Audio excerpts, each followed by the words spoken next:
Daniel capítulo 7, y hoy vamos a estar predicando un texto sin duda alguna complejo. A partir del capítulo 7 de Daniel, creería yo, es la parte más compleja en la interpretación del libro. Así que quiero leer para ustedes todo el capítulo para que tengamos un contexto amplio de lo que vamos a estar desarrollando en estos miércoles. Espero poder predicar este capítulo en 3 miércoles, si el Señor lo permite. Daniel capítulo 7.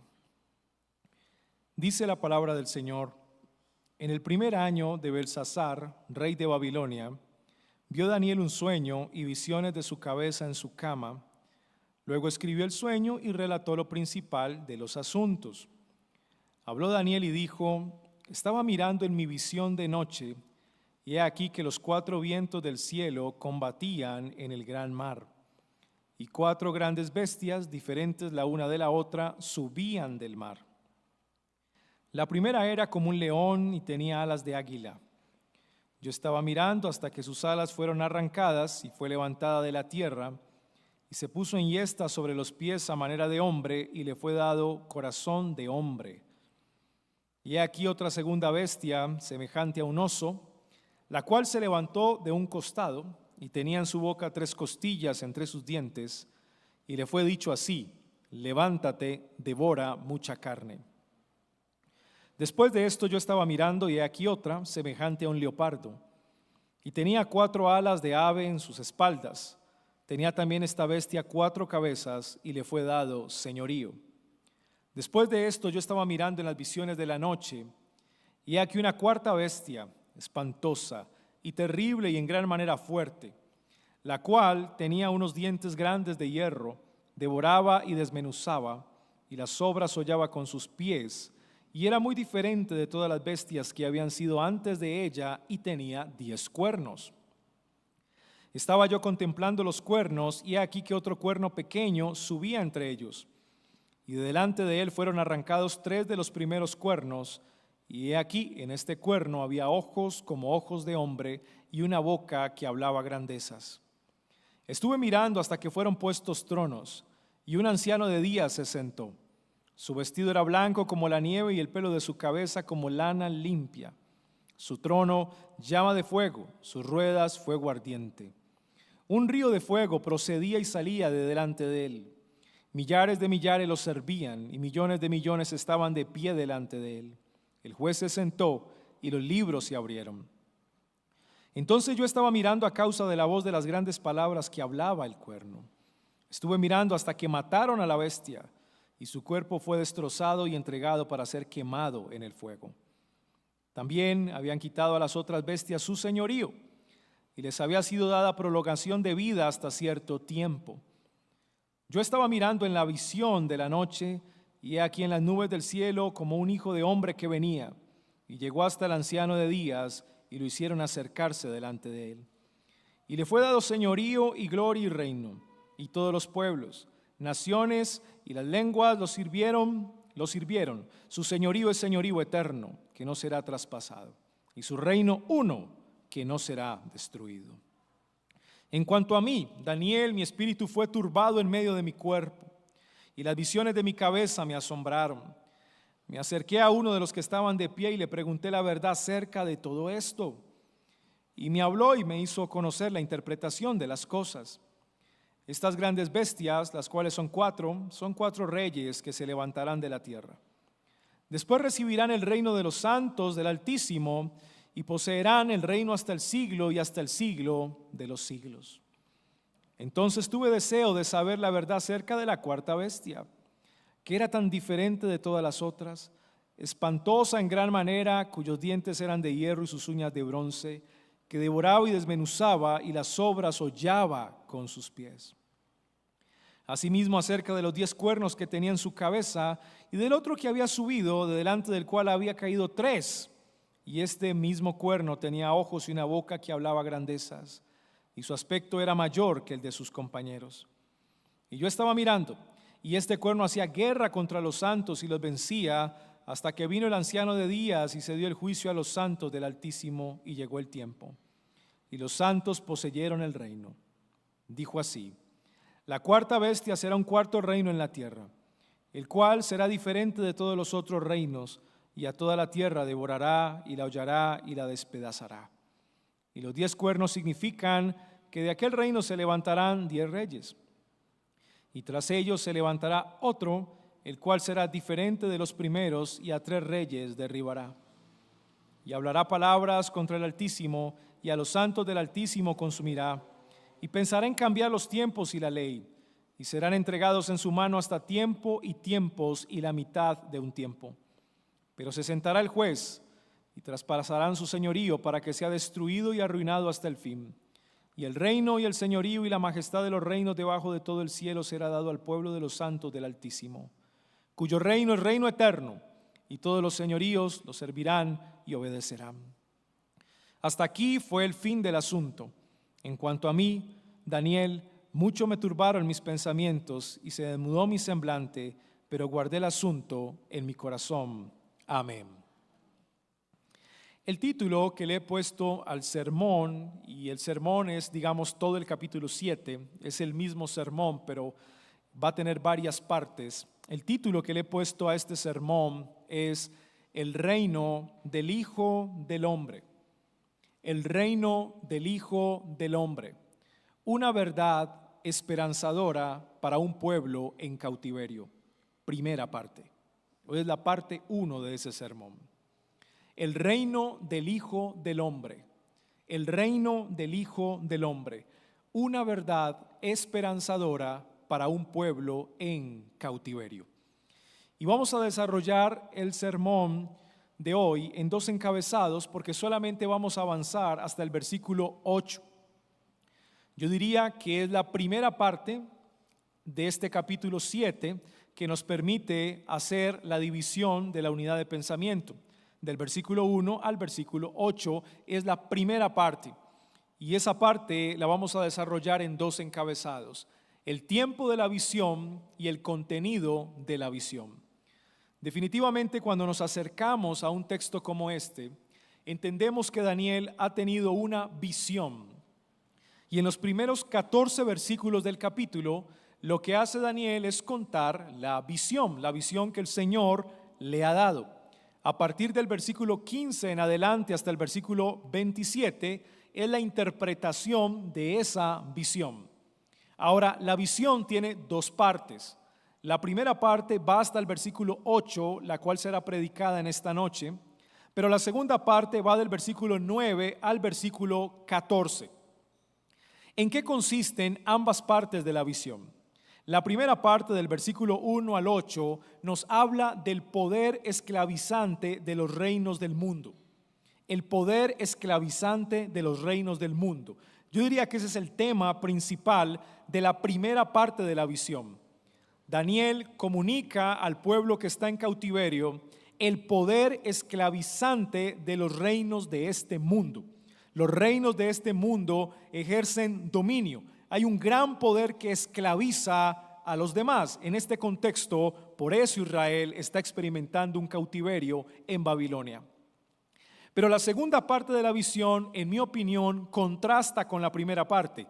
La segunda parte de la visión tiene el centro en el trono de Dios y en el Hijo del Hombre. Así que lo que hace Daniel es contrastar el poder esclavizante de los reinos del mundo, los primeros 8 versículos, con el poder liberador del Hijo del Hombre. El poder liberador del Hijo del Hombre. En otras palabras, el poder liberador del reino del Hijo del Hombre. Hay un claro contraste entre los reinos de este mundo y el reino del Hijo del Hombre. Ese contraste tiene un propósito, y es que el pueblo que está en cautiverio debía entender que aunque ellos estaban esperando una liberación terrenal, la liberación terrenal no era lo más importante. El pueblo de Israel que estaba en cautiverio debía confiar y esperar la verdadera liberación. Y esa verdadera liberación no era terrenal, era una liberación espiritual, y se llevaría a cabo cuando el Hijo del Hombre, estableciera e inaugurara su reino espiritual. En otras palabras, el mensaje pone de cara al pueblo de Israel ante la realidad del sufrimiento. Aún seguiremos experimentando cautiverio, pero al mismo tiempo hay una gran verdad: algún día experimentaremos libertad espiritual. Así que la confianza del pueblo no podía estar en los reyes de este mundo, ni en los reinos de este mundo, sino en aquel que había sido profetizado y que en la visión se presenta como el Hijo del Hombre, al cual se le dio señorío, gloria, reino. Todos los pueblos, todas las naciones y las lenguas lo sirvieron. Claro el contraste, ¿verdad?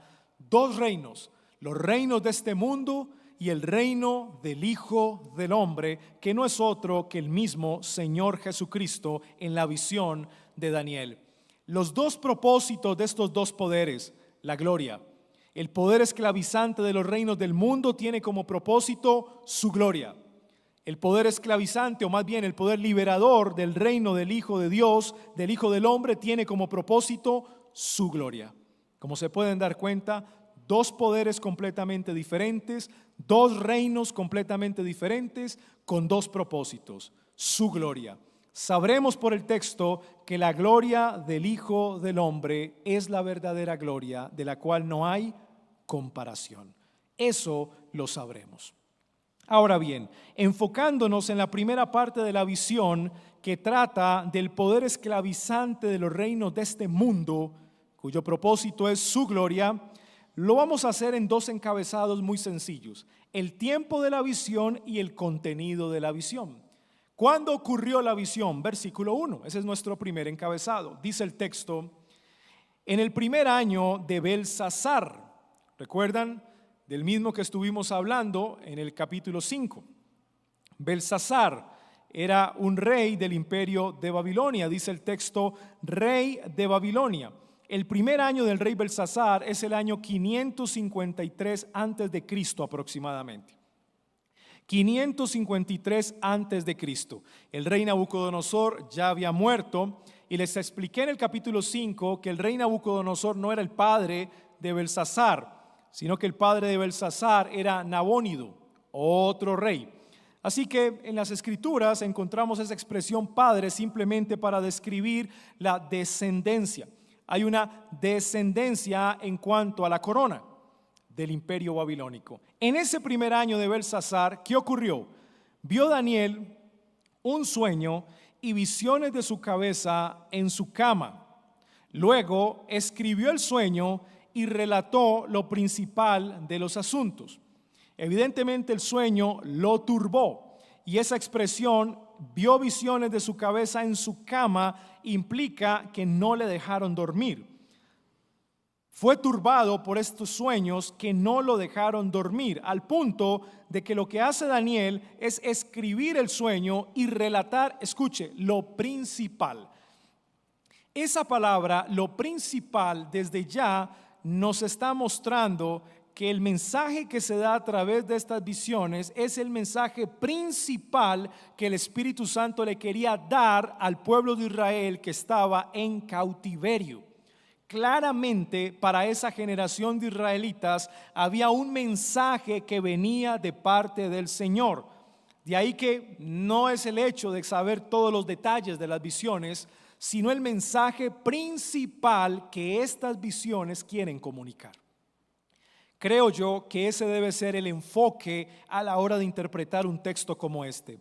No perdernos en los detalles de la visión, sino entender el mensaje principal que la visión quiere comunicar a ellos y a la iglesia de nuestros días. Creo que es lo más importante. Así que ese es el tiempo de la visión, el primer año de Belsasar, 553 antes de Cristo. Vamos al segundo encabezado, el contenido de la visión, versículos 2 al 8. Habló Daniel y dijo: estaba mirando en mi visión de noche, y he aquí que los cuatro vientos del cielo combatían en el gran mar. Esa expresión, los cuatro vientos del cielo, resume toda la tierra. Es una expresión para decir de todas partes de la tierra De todo lugar de la tierra había confusión. En otras palabras, estos vientos del cielo combatían en el mar. Había confusión, caos, desorden, es lo que quiere comunicar el autor. Ahora, el mar en el Antiguo Testamento se entiende como eso. Generalmente el mar o el abismo se entiende como caos, como tinieblas, como confusión, como desorden. Incluso Génesis capítulo 1, versículo 2 nos recuerda que la tierra estaba desordenada y vacía. Y el Espíritu de Dios se movía ¿dónde? Sobre la faz de las aguas, y esas aguas eran el mismo abismo. Había desorden, había caos que el Señor posteriormente fue organizando progresivamente. Así que el mar en las Escrituras representa el caos, representa el desorden, representa la confusión. La visión proviene de ahí, de los cuatro vientos del cielo, del gran mar, de la misma confusión. Miren el versículo 3. Cuatro grandes bestias diferentes la una de la otra subían del mar, del abismo, de las tinieblas, del caos, la confusión,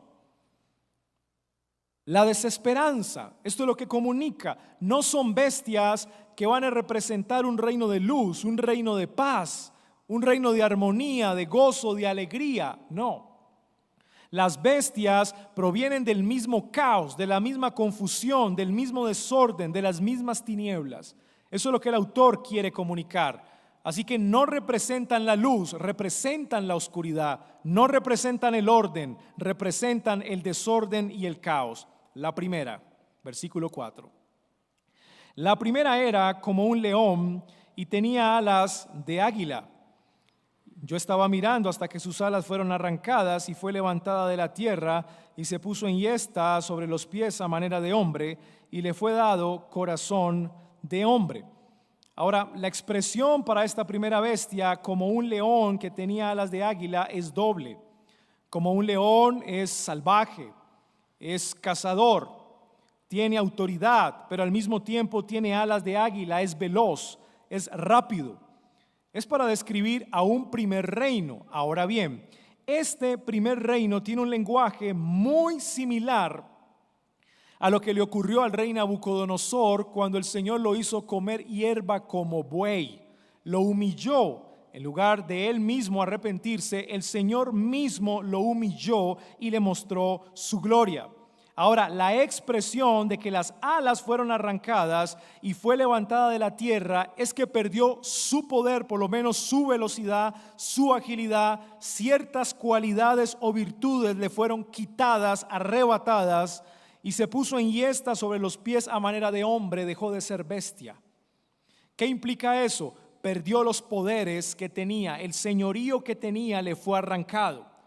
Una bestia como un león y con alas de águila es muy poderosa en la visión.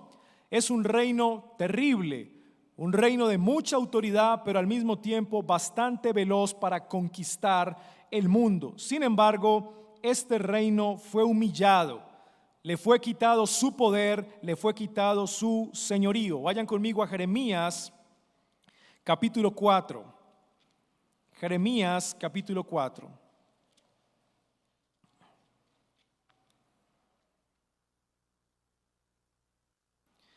Versículo 7. Miren la expresión del profeta Jeremías para hablar del rey de Babilonia que venía a Jerusalén a sitiarla. Jeremías 4:7. El león sube de su espesura y el destructor de naciones ha partido. Ha salido de su lugar para poner tu tierra en soledad. Tus ciudades serán asoladas y sin morador. Por esto, vestidos de saco, endechad y aullad, porque el ardor de la ira de Jehová no se ha apartado de nosotros. La profecía de Jeremías está apuntando a la visita del rey del norte, que dice el texto es como un león. ¿Quién es ese rey? El rey Nabucodonosor y el imperio babilónico. Sin duda, la primera bestia es el imperio de Babilonia. Es la cabeza de oro de Daniel capítulo 2 de la imagen del sueño de Nabucodonosor. La cabeza de oro y la primera bestia como león con alas de águila es ese mismo reino el cual fue humillado. Le fue quitado su señorío, le fue quitado su poder y era llamado el león que venía a comer su presa. Nabucodonosor era ese hombre. Segundo, y he aquí otra segunda bestia semejante a un oso, la cual se levantó de un costado. Es de un costado más que del otro, el oso. Y tenía en su boca 3 costillas entre sus dientes, y le fue dicho así: levántate y devora mucha carne. Lo interesante es que si hay un paralelo entre Daniel 7 y Daniel capítulo 2, entendemos entonces si la cabeza de oro de Daniel capítulo 2 es el imperio de Babilonia, y la primera bestia como león y alas de águila hace ese paralelo, esa comparación, es el imperio de Babilonia. Por ende, la segunda bestia es el pecho de plata de la imagen. Y ese pecho de plata es el imperio de los medos y de los persas. Ahora el imperio tenía 2 reyes, el rey de los medos y el rey de los persas. Pero uno de los 2 imperios era más grande que el otro. Por eso una parte del oso, un costado del oso, se levanta más que el otro costado, para indicar que uno de los 2 reinos es más poderoso, está más arriba, es más fuerte que el otro reino. En la historia se consideró que el reino de los persas fue más poderoso que el reino que gobernaba Media, los medos. Los persas eran más grandes que los medos, aunque los 2 para este tiempo iban a conformar un solo reino. Ahora, cuando nosotros avanzamos en estas visiones y vamos al capítulo 8 de Daniel, capítulo 8, vamos a darnos cuenta que en Daniel, capítulo 8, encontramos una gran pelea. Y esta pelea pues también va a ser descrita con 2 animales. Capítulo 8, versículo 5. Y estaba yo considerando, y he aquí que un macho cabrío venía del oeste sobre la faz de toda la tierra, el cual no tocaba la tierra, y aquel macho cabrío tenía un cuerno notable entre sus ojos. Y vino hasta el carnero que tenía los 2 cuernos. Ahora, ¿quién era el carnero con los 2 cuernos? El mismo capítulo 8 nos va a decir que eran los reyes de Media y de Persa. Miren el versículo 20. Aquel carnero que viste que tenía 2 cuernos son los reyes de Media y de Persia. Así que estamos jugando aquí con el número 2. La segunda bestia representada en la fuerza salvaje del oso y un costado más arriba que el otro representa a un reino que tenía 2 reyes, el reino de los medos y de los persas, siendo el reino de los persas más grande que el otro. En su boca tenía 3 costillas entre sus dientes y le fue dicho así: levántate, devora mucha carne.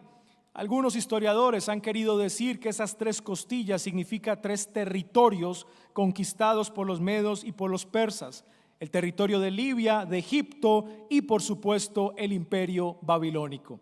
Independientemente si es así o no, entendemos que esta segunda bestia es el segundo imperio, es la segunda parte de la imagen del sueño de Nabucodonosor, los medos y los persas. Tercera bestia. Versículo 6. Después de esto yo estaba mirando y he aquí otra semejante a un leopardo, y tenía 4 alas de ave en sus espaldas. Tenía también esta bestia 4 cabezas y le fue dado señorío. Ahora, si seguimos el orden de la cronología de la estatua, nos encontramos con el vientre de bronce que representa al imperio griego, al famoso imperio del gran Alejandro Magno, Alejandro el Grande. Ahora bien, esta bestia que representa al imperio griego es un leopardo. Esto representa la agilidad, la velocidad, pero aparte tenía 4 alas, era sumamente veloz, más veloz que un leopardo. Y esto describe el avance tan rápido del imperio de los griegos para ese tiempo, es decir, estaba por venir.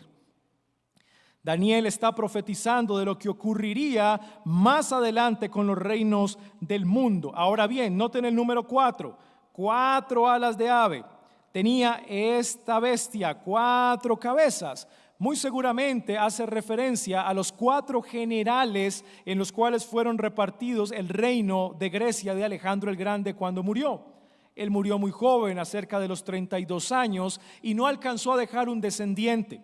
Ahora sus 4 generales, ellos ocuparon los diferentes territorios del imperio griego. Casandro ocupó el territorio de Macedonia, Lisímaco ocupó el territorio de Asia Menor, Seleuco ocupó el territorio de Siria y Ptolomeo el territorio de Egipto.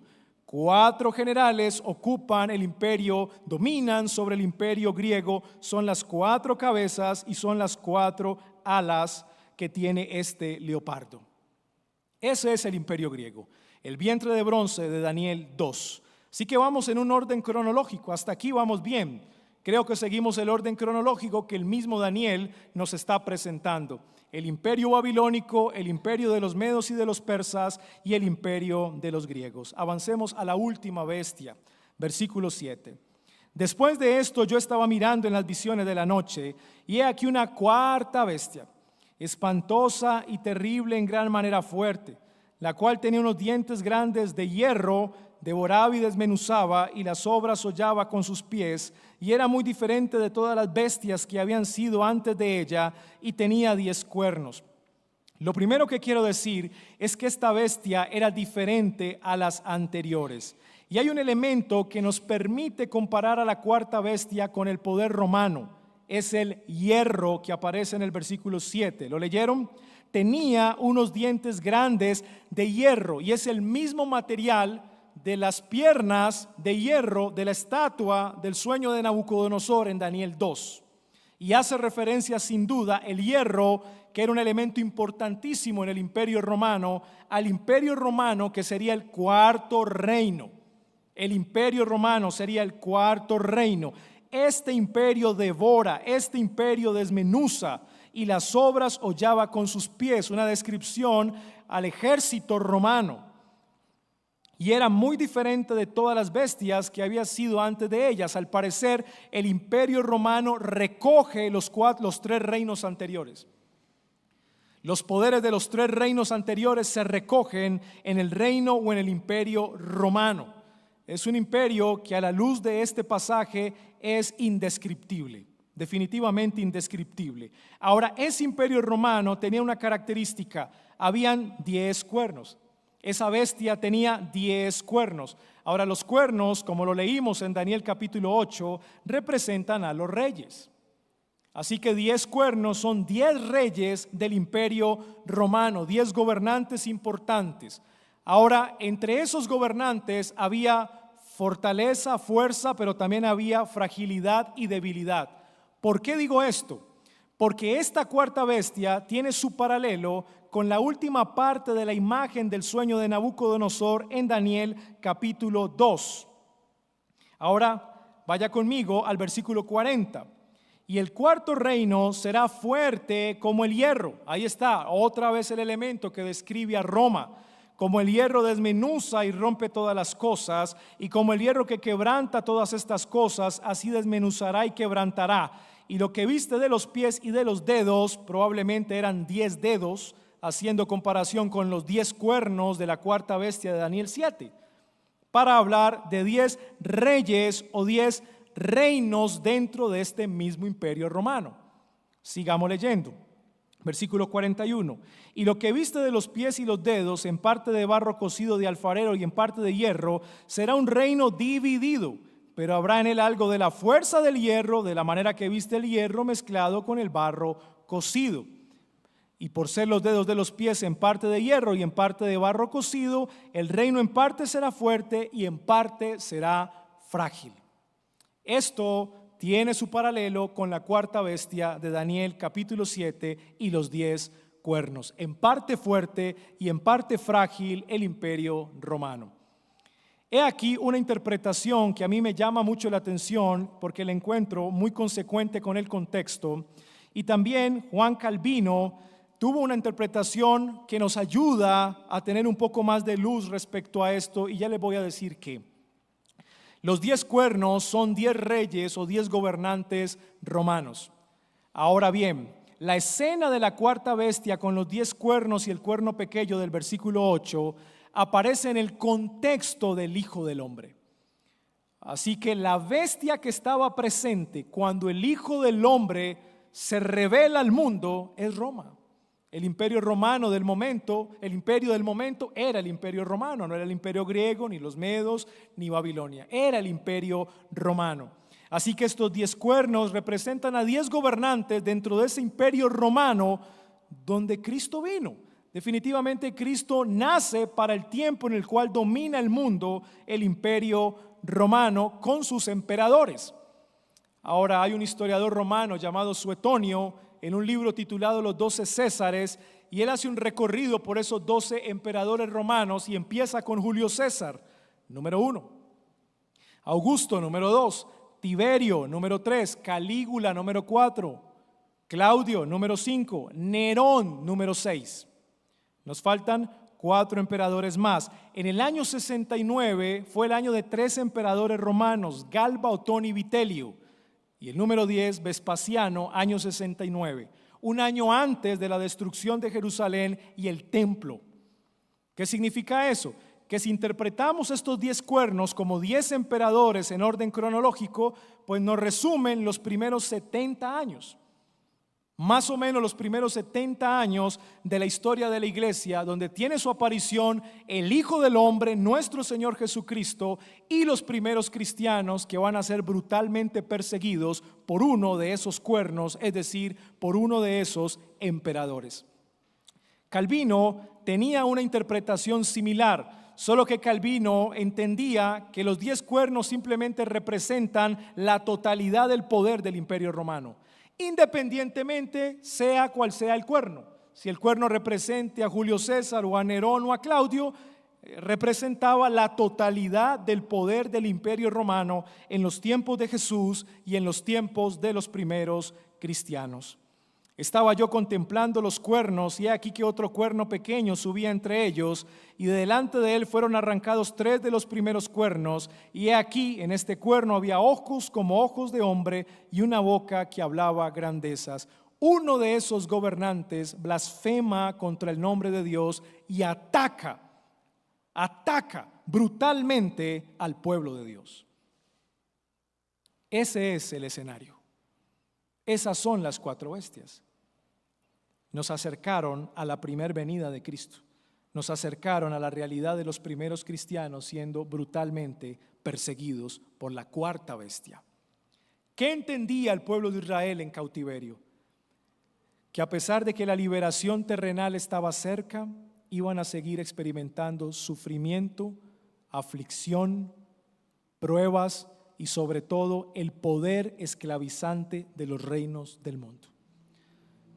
Un texto como este es un texto realmente confrontador para el pueblo de Israel que está en cautiverio, de cara ante los poderes de este mundo que son esclavizantes. ¿Cuándo tendremos entonces la verdadera liberación? Somos liberados de la esclavitud en Babilonia, del imperio babilónico, pero luego viene otro reino, y luego viene otro reino, y luego viene otra cuarta bestia aún más terrible. ¿Cuándo será? Así que el mensaje que Daniel quiere darle a un pueblo que está en cautividad es que su confianza y su esperanza no se debe poner en los reinos de este mundo, ni en sus gobernantes. La confianza y la esperanza de Israel para experimentar su verdadera liberación del cautiverio debía estar puesta en un reino y en un rey más grande y mejor. Ese es el mensaje. ¿Quién es ese reino y ese rey más grande? El texto mismo nos lo va a decir más adelante. Es el reino del Hijo del Hombre, que será dado a los santos del Altísimo, los hijos de Dios. Jesucristo es la esperanza, debía ser la confianza, el Redentor, el Mesías, debía ser la confianza y la esperanza del pueblo de Israel. Ellos debían poner su confianza en el Redentor y no en los reinos ni en los reyes malvados de este mundo. Pero aún les queda aflicción y les queda sufrimiento. ¿Cómo aplicar un texto como este a nosotros? Pues, mis queridos hermanos, hay una clara comparación entre el Israel que está cautivo en Babilonia y la iglesia que está cautiva en este mundo. La iglesia es el nuevo Israel.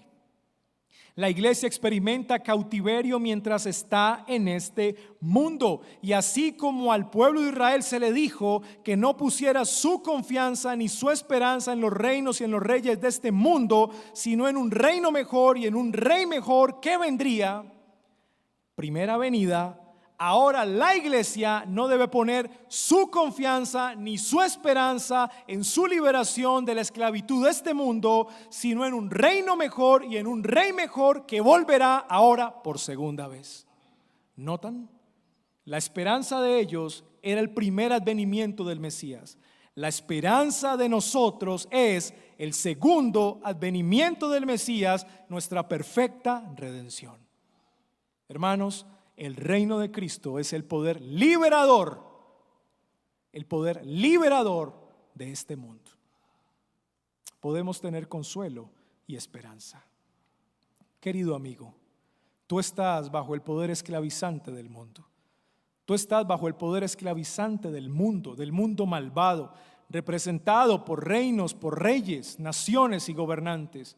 Y la única manera de experimentar verdadera liberación del pecado, del sistema, del mundo, de la corrupción, es confiando y esperando en el Hijo de Dios, que Él ha prometido regresar por segunda vez. Querido amigo, ven a Cristo. Ven a Cristo, el verdadero Rey de Reyes y Señor de Señores, y seguro Él te liberará para siempre. Amén. Padre nuestro, en el nombre de Jesús, te doy gracias en esta noche por tu palabra. Gracias por hablar a nuestro corazón y hacernos entender el terrible poder esclavizante de los reinos del mundo, pero cómo tu poder y tu reino es más fuerte y nos libera para siempre de esa terrible opresión. Señor, ayúdanos a vivir con confianza y esperanza en tu palabra, confianza y esperanza en tu reino, confianza y esperanza en el Rey, nuestro Señor Jesucristo. Amén.